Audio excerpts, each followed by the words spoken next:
Hey everyone, it's Jonathan here, founder of Driving Academy, and in today's video we're going to be discussing the pros and cons between wide load trucking. So if you've ever seen these signs right over here, these yellow signs behind something, that's specific wide load trucking. What is wide load trucking? Exactly what it sounds like when you're transporting a wide load or a heavy load, which requires extra permits itself. So depending on what you are transporting depends on how difficult this job can actually be. And in this case, we're going to go through the pros and cons of this and tell you if it's a good option for you. Now, why would somebody actually want to do this? Is because they want a challenge. Because whether it's a pro or a con, depending on how you look at it, this is a lot more challenging job to do. Now, because it is more challenging, it is going to pay you more, which brings us to our first pro for wide load trucking itself, right? Now, why is it so challenging? It's pretty difficult driving a 53-foot trailer and making sure nothing is wrong.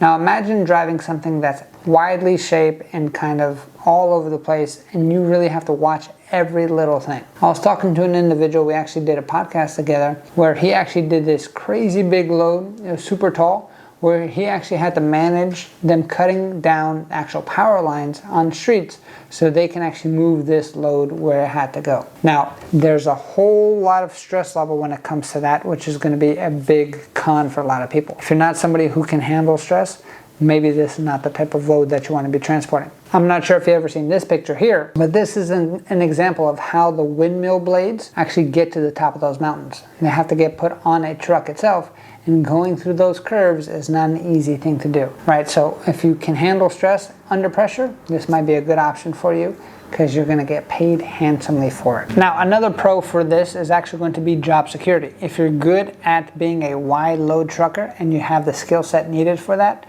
you're going to be getting calls all the time. Even though it's not going to be the most common type of work out there, there's still enough work to keep you busy as long as you're known and as long as you know what you're doing, right?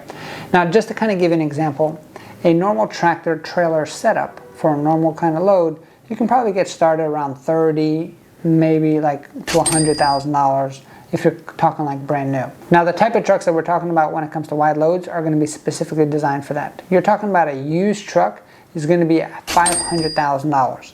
Things are extra reinforced. There's different transmissions required on that. The trailer itself is going to be a whole different setup depending on what you're transporting. So it's a much bigger game, but you're able to charge much higher prices, right? So you definitely have to understand the differences between that. Another thing when it comes to wide load trucking, it could be a pro, could be a con depending on your situation. It's going to be something that you're definitely going to have to travel to a location. Wide loads are not going to be something that generally happens in one geographical area over and over again. You're probably going to have to get called to go someplace first and then pick up the load and bring it to another place type of thing. So if you like to travel, you like to experience new things, it's definitely going to be a pro. If you're somebody who likes to be a homebody, probably not the best option for you itself. And then who is this actually good for? This is going to be good for somebody who likes to increase their skill set. It's going to be good for somebody who's okay with handling regulations, because now you're going to have to deal with state permits, city permits, federal permits potentially, depending on where you're transporting across state lines. A lot of planning and organization will have to get done for this if you're the one who's in charge of that stuff, right? If you're somebody who handles all that and is willing to take that big payday, then this is a great opportunity for you. If you're not somebody who's into that, you just kind of want to do your same thing every single day, then this is probably not the best option, because in this field itself, it's going to be a new challenge every single day, and you're going to love it if you love challenging yourself, and you're going to hate it if you hate going through all the stress because you have to be a perfectionist, right? So if you are interested in first getting your CDL license, because that's what you're going to need first if you want to be a wide load truck driver, is actually check out our website, cdldrivingacademy.com. There's a two-step process to actually get your CDL. Step number 1, pass a few different written tests to get yourself a CDL permit. Step number 2, pass a 2.5-hour-long road test to get your actual license. We can help you out with the rest of that, right? So one more time, check out our website, cdldrivingacademy.com, cdldrivingacademy.com. Thanks. Have a great day. Hey, thank you so much for watching this video. If you like it, make sure you hit that like button. Also, subscribe to our channel. It's really going to help us out. Click on that button. And if you want to continue yourself on your road to freedom, here's more videos to watch.